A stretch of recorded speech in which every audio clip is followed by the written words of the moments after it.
Kırıla kanadın, kırıla kolun, kesile etrafın, kesile yolun.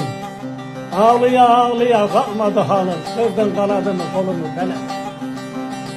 Gözüme görünmür evim, berkim, vatanım. Bırakıp gitti elimden tutanım. Beni koyup kara topraklarda yatanım. Kırdın kanadımı, belimi felek.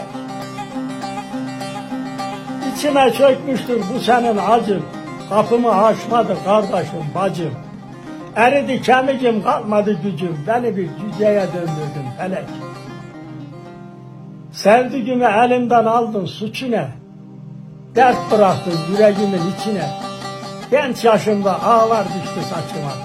Beni bir ihtiyara döndürdün felek. Kor bıraktın içerime yanıyor. Beni görenler arsız sanıyor. Elleme yaramı, yaram kanıyor. Yaralara merhem sürmedim felek.